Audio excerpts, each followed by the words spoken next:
a woman named Rose had been owned by a family in Charleston. She had a child, a daughter named Ashley, and they were separated after their owner died. This was an unfortunately very common occurrence, that when an enslaver died, enslaved people who were their legal property would be divided up and they could be sold. Ashley was among them.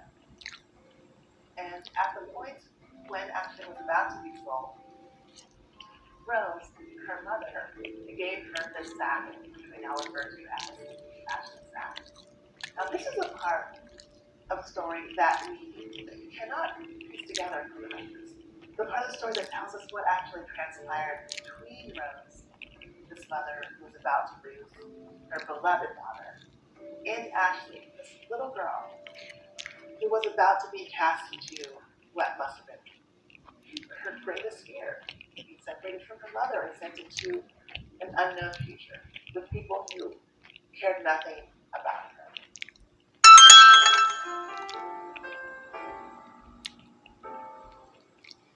This piece of the story we only get from the sack itself, because a descendant of Rose and of Ashley, named Ruth Middleton, inscribed their story onto the surface of the sack with a needle and thread.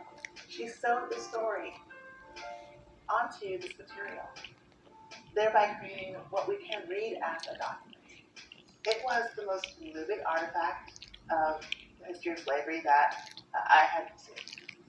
Most of the artifacts that we do see are, well, frankly, they're implements of abuse and torture. And we often see chains, we see shackles in museums, in images, and this was something entirely different, created by enslaved people themselves, which was an artifact shaped out of love. And at the center of the sack is the word love. Ruth Middleton sewed the word love onto the sack with a large capital L. She wrote the line about love in red letters, making it stand out among all the other lines on that surface. And that told me that love was critically important to these women, which makes perfect sense, because love was critically important to Black people, to enslaved Black people, who had enormous limitations placed on them when it came to how they could form their families, and who they could love, and who they could stand up for, and who they could spend time with. All these kinds of decisions that many of us may take for granted today were withheld from enslaved people. And so to choose love, to choose to love, was actually an act of resistance to bondage. The sack emphasizes this, and the sack became a blessing, in a sense, to Ashley from Rose, because it always carried a Black mother's love.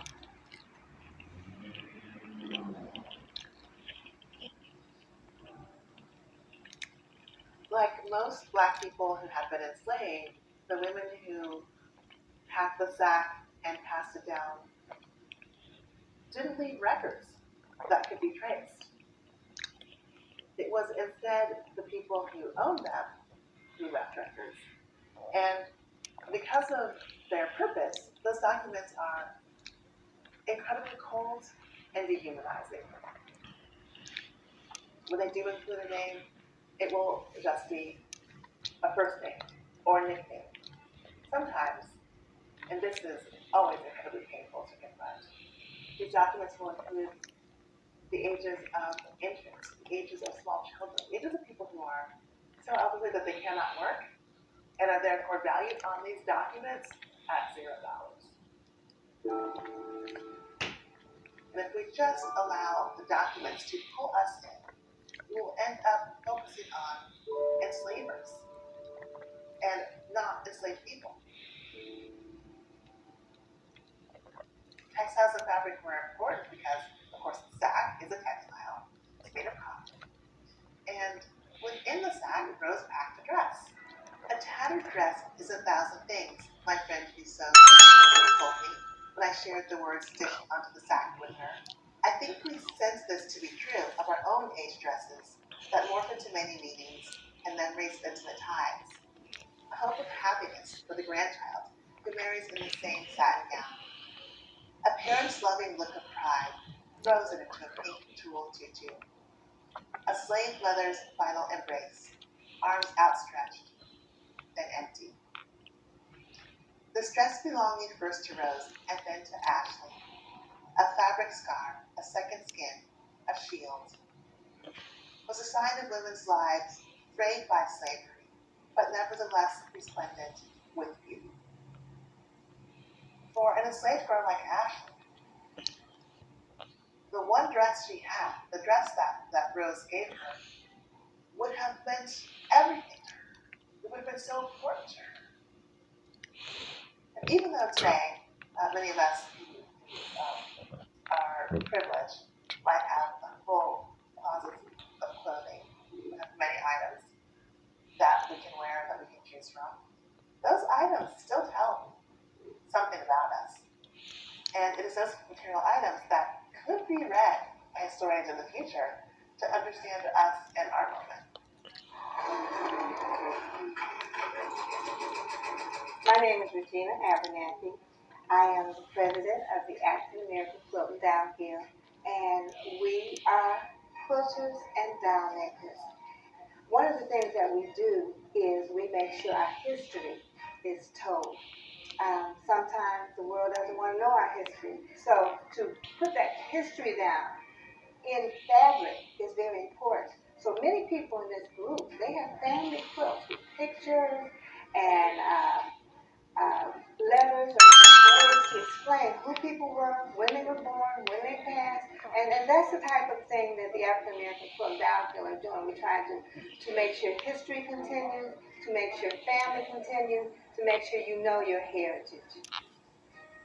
When I end the book with the words that nothing is immaterial, I am attempting to say that the history of enslaved people, the history of enslaved women matters.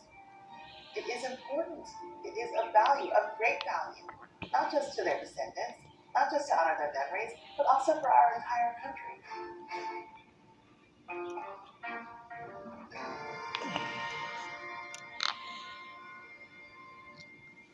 Family ties are powerful.